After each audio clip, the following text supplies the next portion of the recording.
আসসালামু আলাইকুম সবাইকে আবারো স্বাগতম জানাচ্ছি সিএস একাডেমির ধারাবাহিক ব্যবসায় উদ্যোগের আজকের ক্লাসে। তো আজকে আমরা যে টপিকটা নিয়ে আসলে আলোচনা করতে চাচ্ছি এটা হলো আমরা ইতোমধ্যে অধ্যায় ৮ যেটা করছিলাম সেটার নেতৃত্বের প্রকারভেদ। আজকে হচ্ছে আমরা নেতৃত্বের প্রকারভেদ সম্পর্কে আলোচনা করব। এখন স্যার নেতৃত্বের প্রকারভেদ সম্পর্কে আলোচনা করার আগে সর্বপ্রথম একটু নেতৃত্ব সম্পর্কে জেনে নেওয়া যাক। আচ্ছা, প্রথমে তো নেতৃত্ব এই কথাটা শুনতেই সর্বপ্রথম যে শব্দটা আমাদের মাথায় আসে সেটা হচ্ছে কি নেতা।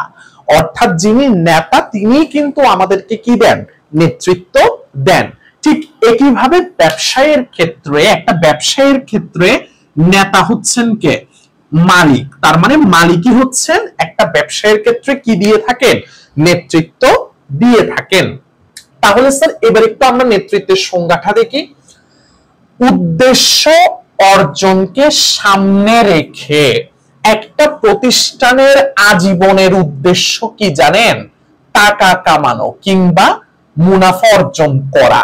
এটাই হচ্ছে একটা প্রতিষ্ঠানের আজীবনের উদ্দেশ্য, কারণ মুনাফা ছাড়া একটা প্রতিষ্ঠান টিকে থাকতে পারে না।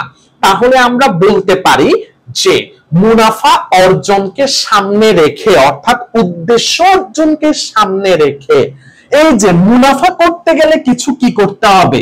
কাজ করতে হবে, মানে হচ্ছে ব্যবসা করতে হবে।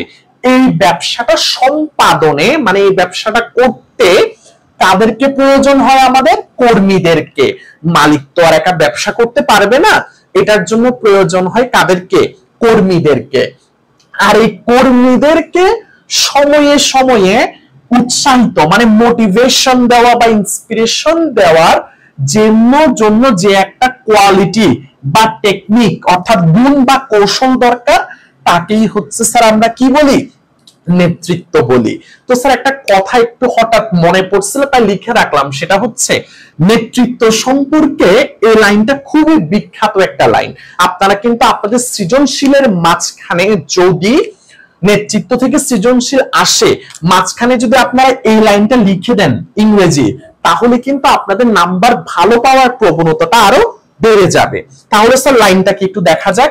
এখানে বলা হচ্ছে যে লিডার্স আর নট বর্ন, অর্থাৎ নেতা একজন নেতা কখনো করেন না? জন্মগ্রহণ করেন না। অর্থাৎ জন্মের সময় মায়ের পেট থেকে কেউ কখনো নেতা হয়ে আসে না। এই যে দেয়ার মেড, নেতাদের কি হচ্ছে কি করা হয়? মেড মানে তৈরি করা হয়। কারা তৈরি করে? পারিপার্শ্বিক অবস্থা, তারপরে হচ্ছে সামাজিক পরিস্থিতি, সবকিছু মিলেই হচ্ছে একজন নেতা সৃষ্টি হয়। নেতা কিন্তু কখনোই জন্ম থেকেই সে নেতা থাকে না। ঠিক একইভাবে যে ব্যবসায়ী হয় সে কিন্তু জন্ম থেকে ব্যবসায়ী হয় না, সে বয়সের সাথে সাথে সময়ের সাথে সাথে সে কিন্তু আস্তে আস্তে বাস্তব অভিজ্ঞতার আলোকে ব্যবসা করা শিখে। এখন তাহলে স্যার আমরা বলতে পারি এখানে লিডার বলতে আমরা কাকে বুঝে নিচ্ছি? যে প্রতিষ্ঠানের মালিক তাকেই হচ্ছে আমরা কি বুঝে নিলাম? লিডার হিসেবে বুঝে নিলাম। কারণ আমি শুরুতেই বলছি নেতৃত্ব দেয় নেতা, আর প্রতিষ্ঠানের নেতা হচ্ছে একজন মালিক, আর তার মানে মালিকই হচ্ছে কি দেয়? দিন শেষে নেতৃত্ব দেয়। এখন নেতৃত্ব কিন্তু স্যার আপনাদের বই অনুযায়ী 4 প্রকার। নেতৃত্ব আপনাদের বই অনুযায়ী কয় প্রকার স্যার? এই যে 4 প্রকার। সর্বপ্রথম হচ্ছে কি গণতান্ত্রিক নেতৃত্ব, তারপরে হচ্ছে স্বৈরতান্ত্রিক নেতৃত্ব, এরপরে হচ্ছে মুক্ত নেতৃত্ব, এরপরে হচ্ছে আমলাতান্ত্রিক নেতৃত্ব। একটু কষ্ট করে ধৈর্য সহকারে আজকের ক্লাসে আমরা গণতান্ত্রিক নেতৃত্ব এবং স্বৈরতান্ত্রিক নেতৃত্ব এই দুই নেতৃত্ব সম্পর্কে বিস্তারিত আলোচনা করব যেন আপনারা সৃজনশীল লিখতে পারেন। তো সর্বপ্রথম আমি চলে যাব হচ্ছে আমাদের প্রথম যে নেতৃত্বটা রয়েছে সেটা হচ্ছে কি স্যার? গণতান্ত্রিক নেতৃত্ব। তাহলে এখন গণতান্ত্রিক নেতৃত্বটা দেখে আসা যাক। এখন আপনারা বলতে পারেন যে স্যার আসলে 4 ধরনের নেতৃত্ব কেন প্রয়োজন? এক ধরনের নেতৃত্ব দিয়েই তো একটা প্রতিষ্ঠান চালানো যায়।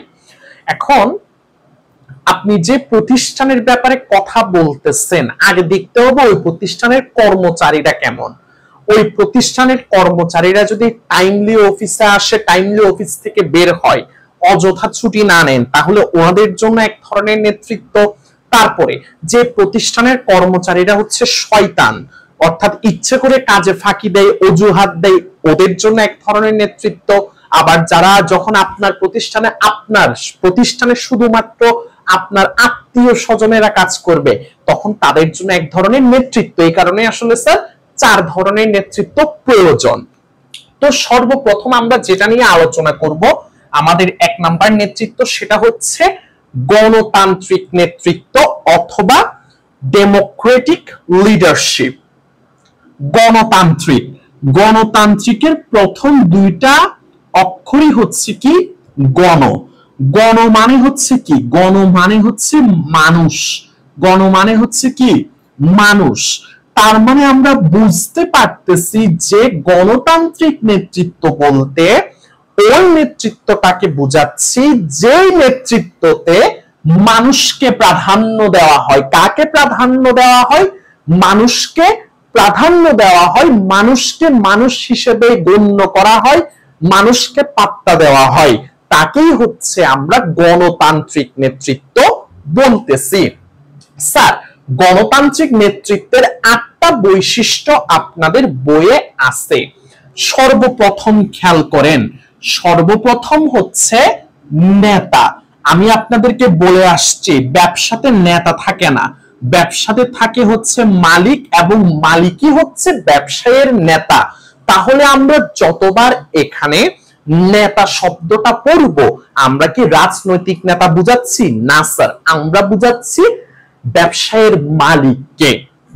তার মানে স্যার দেখেন, নেতা মানে মালিক অধীনস্থদের সাথে আলোচনা করেন, অর্থাৎ মালিক গণতান্ত্রিক নেতৃত্বে মালিক নিজের বুদ্ধিতে কোনো সিদ্ধান্ত নেন না। নিজের বুদ্ধি ছাড়াও উনি সিদ্ধান্ত নেওয়ার আগে কাদের সাথে আলোচনা করেন? ওনার আন্ডারে, ওনার অধীনস্থ অর্থাৎ ওনার নিচে যারা কাজ করে ওনাদের সাথে তিনি কি করেন? আলোচনা করেন।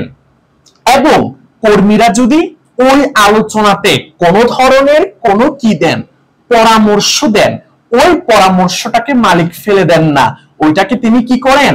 গ্রহণ করেন। অর্থাৎ 2 নাম্বার বৈশিষ্ট্য হচ্ছে অধীনস্থরা যখনই মালিককে যেই পরামর্শই দেখ না কেন, পরামর্শটা যদি ভালো হয় তাহলে তিনি কি করেন? পরামর্শটাকে গ্রহণ করেন।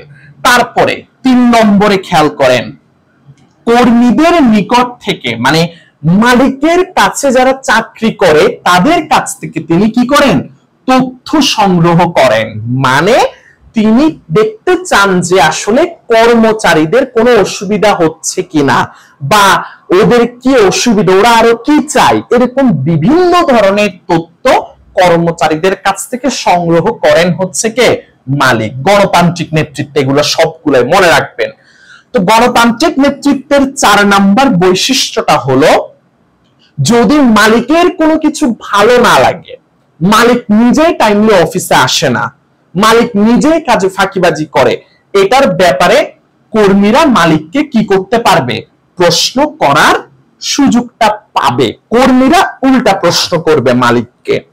এরপরে 5 নাম্বার, গণতান্ত্রিক নেতৃত্বের 5 নম্বর বৈশিষ্ট্য হলো, ওই যে বললাম কর্মীরা প্রশ্ন করার সুযোগ পাবে, সেই কর্মীরা যখন প্রশ্ন করবে সেই প্রশ্নের জবাব দিবেন হচ্ছে কে?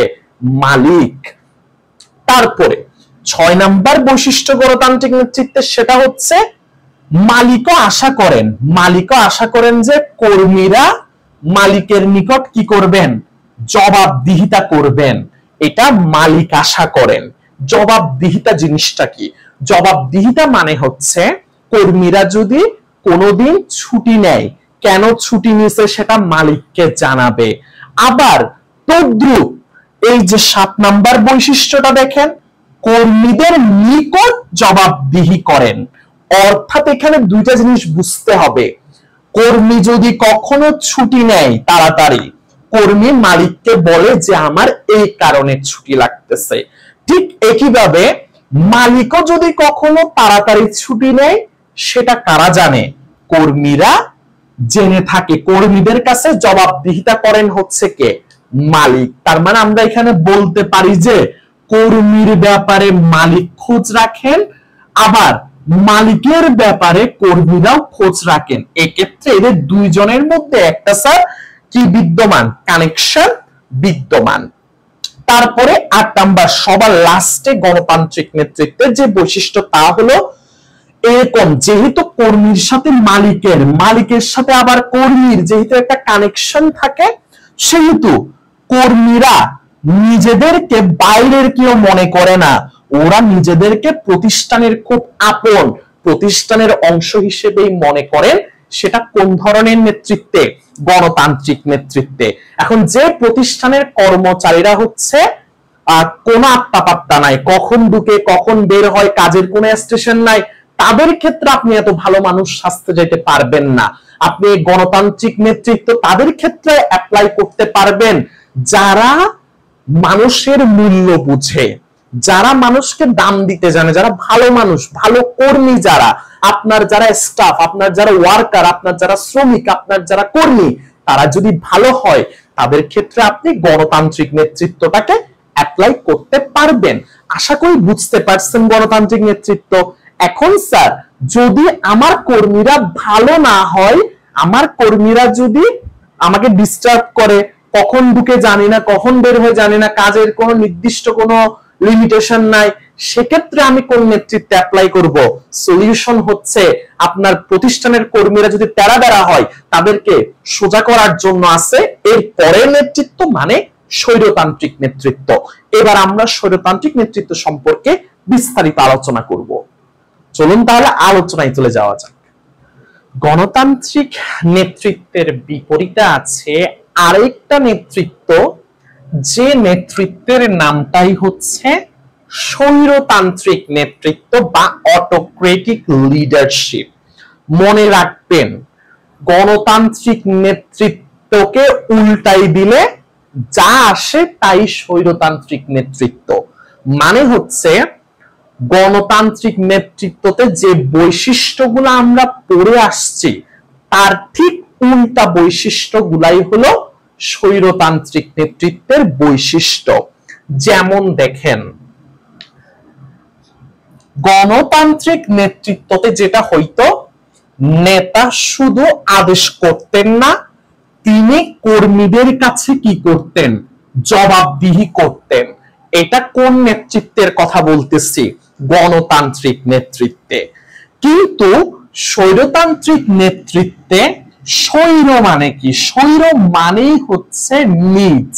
স্বৈর মানেই হচ্ছে কি? নিজ। স্ব মানেই হচ্ছে কি? নিজ। এই যে দন্তীয় শৈব, স্ব মানেই হচ্ছে নিজ, তার মানে সে খালি নিজের কথাটাই শুনবে। তাহলে আমরা বলতে পারি স্বৈরতান্ত্রিক নেতৃত্বে নেতা শুধুমাত্র কি করেন? আদেশ করবে যে এই এটা করো, ওইটা করো, এইভাবে এটা করো, হ্যান করো, ত্যান করো, কিন্তু কোন কর্মীর কাছে সে কি করবে না? জবাবদিহি করবে না। তার মন চাইলে সে অফিস থেকে 5টায়ও বের হবে, 2টায়ও বের হবে, অফিসে আসবেই না। এগুলো নিয়ে কোন কর্মী তাকে জিজ্ঞেস করলে সাথে সাথে চাকরি থেকে কর্মীটাকে বের করে দিবে। স্বৈরতান্ত্রিক মানে নিজের যেমন মন চাই তেমনি প্রতিষ্ঠান চলবে, আমার রুকা সাধ্যকার। এই যে 2 নাম্বার। আবার 2 নাম্বার বৈশিষ্ট্য স্বৈরতান্ত্রিক নেতৃত্বে, শুধু নিজের ক্ষমতা আর নিজের সামর্থ্যের উপরেই কি করেন? নির্ভর করেন। অর্থাৎ নিজের ক্ষমতা যতটুকু, নিজের সামর্থ্য যতটুকু, ততটুকুই করেন। তিনি কর্মীদের সামর্থ্যের উপর একদম কি রাখেন না? আস্থা কিংবা বিশ্বাস রাখেন না।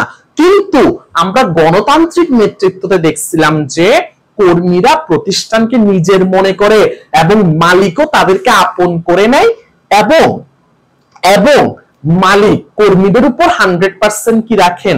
বিশ্বাস রাখেন। কোন নেতৃত্বে? গণতান্ত্রিক নেতৃত্বে। কিন্তু স্বৈরতান্ত্রিক বলছিলাম কি? গণতান্ত্রিকের উল্টো। এই যে স্বৈরতান্ত্রিক নেতৃত্বের নেতা শুধু নিজের ক্ষমতার সামর্থ্যটাকে বিশ্বাস করে, সে কর্মীদের সামর্থ্যকে টোটালি কি করে না? বিশ্বাস করেই না। এরপরে গণতান্ত্রিক নেতৃত্বতে কর্মীরা যদি কিছু বলে মালিককে, মালিক কিন্তু পরামর্শটা নিত। কিন্তু এই যে দেখেন স্বৈরতান্ত্রিক নেতৃত্বে কর্মীদের মতামত বা পরামর্শ একদম ভ্যালুলেস, এগুলা মালিক গ্রহণ ভুলেও করবে না, এটার নামই স্বৈরতান্ত্রিক নেতৃত্ব।